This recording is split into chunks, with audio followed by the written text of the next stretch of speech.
Salut à vous les amis super indep, bienvenue sur le média des auto-entrepreneurs.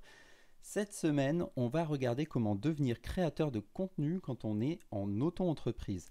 On va regarder qu'est-ce que c'est un créateur de contenu, quels sont les statuts qu'on peut utiliser et comment le devenir.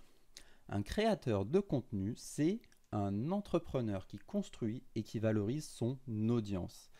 On les appelle aussi parfois des influenceurs, mais je connais beaucoup de créateurs de contenu qui n'aiment pas ce terme parce qu'il est un peu péjoratif. Il y a beaucoup de gens qui ont abusé de cette possibilité-là et qui a rendu le terme influenceur assez péjoratif malheureusement. Mais concrètement, l'idée c'est qu'on crée une audience et on est capable de la valoriser. Mais il faut bien comprendre qu'il y a plein de façons de valoriser une audience. Ça peut être en lui fournissant du contenu payant, des formations, des conseils, en faisant du coaching, ou effectivement en la mettant à disposition de marques, par exemple, en faisant du placement de produits ou en faisant sponsoriser du contenu pour tout simplement pouvoir vivre de cette activité. On pourrait donner comme exemple le fait de tester des produits sur des réseaux sociaux, rédiger des articles de blog, promouvoir une marque tout simplement ou faire des placements de produits dans les différents contenus qu'on peut produire. Très souvent, un créateur de contenu est plutôt expert de quelques plateformes, mais il est très souvent présent sur plusieurs réseaux sociaux. On va le voir après, une des particularités de cette activité, c'est qu'on peut le faire en tant que BIC, donc commerçant, ou BNC, profession libérale, en fait, suivant l'activité, suivant le type de prestation qu'on propose. Il y a vraiment ces deux types de déclarations qui sont possibles. Concrètement, comment ça fonctionne? Évidemment, l'auto-entrepreneur qui fait de la création de contenu doit tout déclarer. Il doit tout déclarer à l'URSSAF et aux impôts. Mais il peut utiliser plusieurs statuts pour ça, pour être en freelance. Le plus courant, c'est quand même d'être en auto-entreprise parce qu'on a en général très peu de frais quand on fait de la création de contenu. Mais il y a quand même certains créateurs, notamment quand ils commencent à avoir beaucoup d'activités, qui commencent à embaucher une équipe, à faire du montage professionnel, etc. Et du coup, qui peuvent commencer vraiment à avoir des frais importants. Dans ce cas-là, évidemment, l'auto-entreprise ne sera plus le meilleur statut pour vous pour être en créateur de contenu. Mais au moment de vous lancer, si vous voulez tester des choses, tester des opportunités, c'est clairement le meilleur statut que vous pourrez choisir. Et donc, comme je le disais, ça peut être BIC ou BNC parce qu'en fait, si vous cherchez directement à influencer une audience à travers des prestations que vous vendez à une entreprise, on sera plutôt en BNC.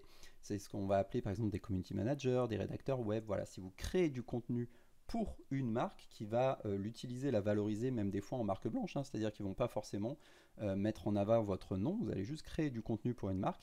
Ça, c'est typiquement du service BNC, du service libéral.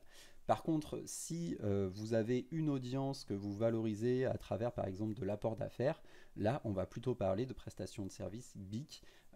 On est sur de l'influence directe de votre réseau et vous ne vendez pas du coup un service particulier à une autre entreprise.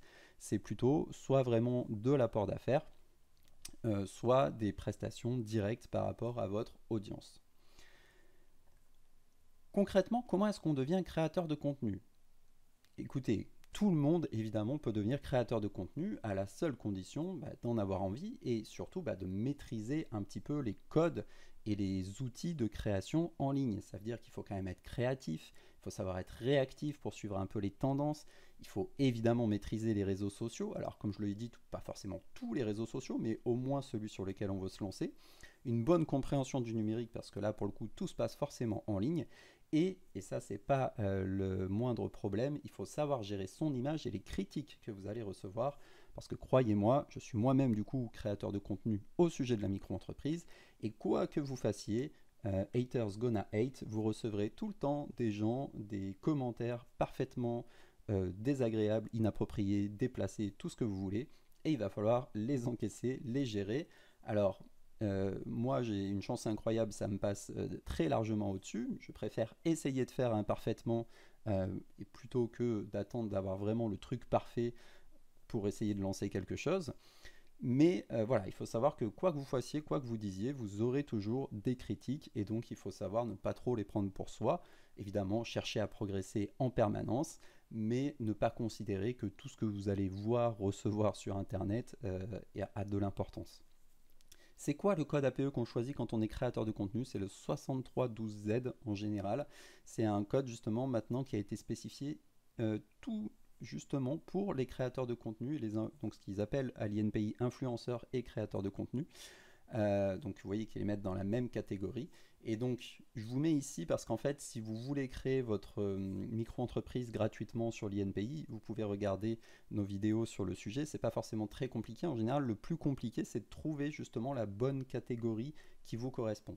Donc si vous faites votre création directement sur le site du guichet unique, il faut que vous alliez dans activités de service, services d'information, et là vous trouverez influenceurs et créateurs de contenu pour obtenir donc le bon code APE pour votre activité.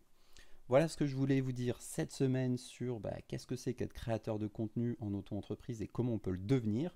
Comme d'habitude, si vous avez des questions, n'hésitez pas. Et moi, je vous souhaite le meilleur pour réussir et je vous dis à la semaine prochaine.